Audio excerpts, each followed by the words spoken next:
시청자 여러분, 한 주간 평안하셨습니까? 남북의 창입니다. 이번 주 평양에선 대규모 열병식이 열렸는데요. 신형 무기들이 등장해 한반도의 앞날에 깊은 우려를 낳게 했습니다. 네, 이에 앞서서 미국에선 바이든 대통령이 신년 국정연설을 했습니다. 중국에 대해선 협력과 경고라는 메시지를 던졌지만 북한에 대해선 전혀 언급이 없었습니다. 바이든 대통령은 지난해에도 한반도 문제는 거론조차 하지를 않았는데요. 우리만 북핵하지 미국에게는 우선순위가 낮다는 걸 보여주는 것만 같습니다. 미국과 중국은 최근 중국의 정찰 풍선을 놓고 한바탕 격돌했는데요. 한반도 정세에 미칠 파장도 잘 지켜봐야겠습니다. 그럼 지금부터 남북의 창 문을 열겠습니다.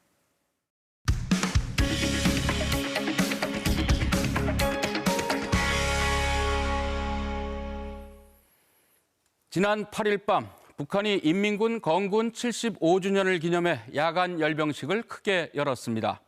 전술핵 운용부대와 대륙간 탄도미사일 ICBM 종대가 등장했고 고체 연료 ICBM으로 추정되는 신형 미사일도 공개했습니다.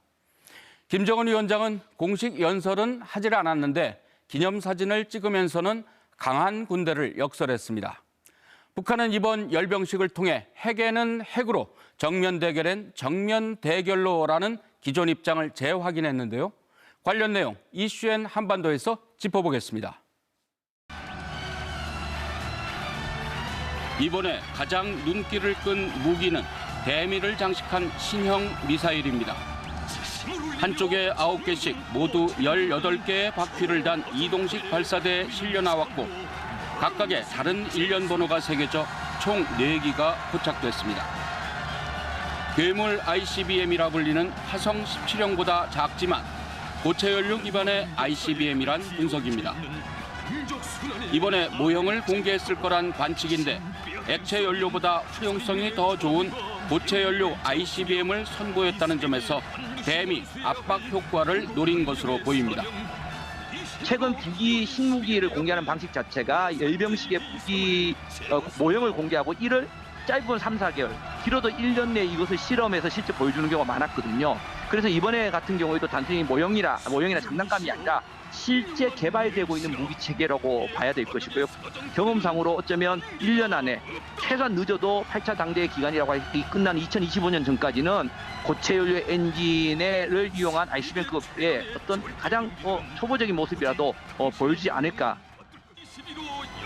화성 17형을 10기 이상 등장시킨 점도 눈여겨볼 대목입니다. 화성 17형은 그동안 열병식에선 4기 정도 동원했는데 대량 생산과 실전 배치 능력을 과시한 것으로 풀이됩니다. 또 열병식에선 전술 미사일 종대와 장거리 순항 미사일 종대, 그리고 전술핵 운용부대도 처음으로 모습을 보였습니다. 전술핵 운용부대는 남한을 대상으로 하는 핵무기 운용부대입니다. 전쟁 억제와 전쟁 주도권 쟁취에 중대한 사명을 지닌 이의 핵전투부대들. 김정은 위원장은 이번에도 김일성 주석을 떠올리게 하는 차림으로 참석했는데 연설은 없었습니다. 지난해 말에 노동당 전원회의에서 강대강 대외 전략을 밝혔고 여기에 식량난 같은 내부 사정이 작용했을 거란 분석입니다. 김 위원장의 별도 메시지는 열병식 참가자들과 기념사진을 찍는 자리에서 나왔습니다. 강군이라는 반석 위에 서지 못한 번영의 탑은 신기루에 지나지 않는다며 날로 포악해지는 제국주의 폭제를 힘으로 제압해야 한다고 강조했습니다. 노동신문은 지난해 열병식 때와 비슷한 수준으로 사진을 실었는데 무기 사진은 60장에서 37장으로 크게 줄어 눈길을 끌었습니다. 딱 임팩트와 콤팩트 있는 아주 핵심적인 무기들만 가지고 나왔다라고 생각하시면 될 것 같아요. 이것을 움직이려면 기름이 필요한 거 아니겠습니까? 에너지가.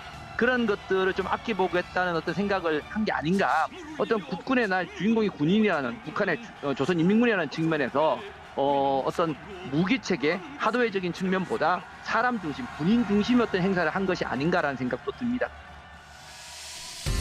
이번 열병식에 대해 우리 정부는 개탄한다고 밝혔고 미 국무부는 선전의식이라고 평가하며 목표는 여전히 한반도의 완전한 비핵화란 입장을 재확인했습니다. 이번 열병식에선 공개한 무기도 무기지만 김정은 위원장의 둘째 딸 김주애의 등장이 눈길을 끌었는데요. 김주애는 김 위원장과 함께 주석단에서 열병식을 지켜보는가 하면 앞선 기념행사에서는 인민군 최고의 장성들을 병풍처럼 세워놓으며 그 존재감을 과시했습니다. 열병식에 앞서 김 위원장은 중앙군사위원회도 소집을 했는데요. 미사일 총국 신설 등을 통해 핵 미사일 개발 의지를 더 분명히 드러냈습니다. 검은 모자와 코트 차림의 김주애가 김정은 위원장과 나란히 등장합니다. 부인 리설주는 한 발짝 떨어져 뒤를 따라갑니다. 김 위원장과 함께 주석단에서 열병식을 지켜보는 김주애. 호칭도 사랑하는 자제분, 존귀하신 자제분에서 또 바뀌었습니다. 안중앙위원회 비서들이 존경하는 자제분을 모시고 귀빈 속에 자리 잡았습니다. 인민군 창건일 기념연회에서도 김주애는 존재감을 과시했습니다. 김 위원장 부부 사이 정중앙에 앉았고 군 장성들을 병풍처럼 세웠습니다. 일부 장성들이 김주애와 더 가까이 사진에 찍히려고 애쓰는 모습도 포착됐습니다. 반면 김여정 노동당 부부장은 멀찍이 서서 김정은 분열을 지켜보는 모습만 공개됐습니다. 통일부는 후계 구도는 이른 감이 있다면서도 모든 가능성을 열어두고 상황을 주시하고 있다고 밝혔습니다. 자녀들을 데리고 다닐 정도로 인간미가 풍부한 지도자다. 이걸 부각시키기 위한 포석이라는 이야기도 있고요. 두 번째는 이게 4대 세습을 위한 하나의 벌써 준비를 시작한 게 아니냐. 이런 얘기들을 하고 있는데요. 둘 다 설명력에 한계가 있어요. 왜냐하면 그 인간미를 부각시키려면 그냥 평범한 하나의 어린애로서의 그 김주애의 인상을 강조하는 것이 훨씬 더 나을 겁니다. 김주애를 후계자로 한다라고 해도 그 너무 어리다라는 얘기예요. 이런 것들을 종합해 볼 때는 사실은 제가 보기에는 이거는 김주애를 부각시키기 위한 게 아니라 혁명 가계의 존귀성을 부각시키기 위한 그 하나의 포석이라는 거죠. 우리가 미래 세대 안전을 담보하기 위한 것이고 자의적 억제력을 갖기 위한 것이고 일반적인 국가가 자위권을 행사하는 차원이다라는 것처럼 굉장히 포괄적이고 온건한 메시지로 이 무기 개발을 포장하는 일종의 프레임을 짜기 시작했다. 그 과정에 김주애가 중요한 하나의 메타포, 하나의 뭐 상징성으로 이제 등장했다. 이렇게 볼 수 있을 것 같습니다. 앞서 김 위원장은 노동당 중앙군사위 확대 회의를 주재하며 전투훈련 강화도 지시했습니다. 전쟁 준비 태세를 보다 엄격히 완비할 데 대한 문제. 특히 화성 17형 주위를 원자가 휘감은 모양의 미사일 총국 깃발이 포착됐는데 미사일 총국의 존재가 확인된 건 처음입니다. 미사일 개발을 맡았던 로켓 공업부를 확대 개편한 것으로 보이는데 노동당기 뒤에 놓인 점으로 봐 김 위원장 직할이란 관측도 나옵니다. 그거는 북한의 그 대량 살상 무기와 관련된 평소 관리 그리고 운용, 발사 명령에 이르기까지 일사불론한 관리 및 그 명령 체계를 구축을 해나가겠다라는 거예요. 김정은을 정점으로 해서 확고하게 미사일과 관련된 핵과 미사일과 관련된 지휘 통제 시스템을 다시 한번 재정립하겠다라는 의도의 일환으로 볼 수가 있겠죠. 이번 북한의 열병식에선 변칙 기동으로 요격망을 피할 수 있는 북한판 이스칸데르 KN-23 단거리 탄도미사일도 보였는데요. 이 미사일은 핵탄두 탑재가 가능하다는 평가가 미국에서 나왔습니다. 여기에 북한판 에이테크임스 KN-24 역시 핵탄두를 실을 수 있을 거란 분석이 나와서 사정거리 안에 있는 우리로선 대책 마련이 시급해졌습니다. 사거리가 600km로 추정되는 북한판 이스칸데르 KN-23에 핵탄두를 싣고 한반도의 모든 목표물을 공격할 수 있다. 미국 의회조사처 CRS가 정보기관들의 평가를 종합해 내놓은 보고서 내용으로 미 의회가 핵탄두 탑재 가능성을 공개적으로 언급한 건 처음입니다. 북한은 2019년 5월 이후 최근까지 KN-23을 10여 차례 시험 발사했고 이번 열병식에도 등장시켰습니다. 이 보고서는 또 외부 전문가를 인용해 사거리 400km의 KN-24, 북한판 에이테크스에도 핵과 재래식 탄두 모두 탑재 가능할 것으로 평가했습니다. 초대형 방사포 KN-25는 아직 재래식 탄두만 실을 수 있지만 발사 간격이 20초 정도로 짧아 매우 위협적이라고 우려했습니다.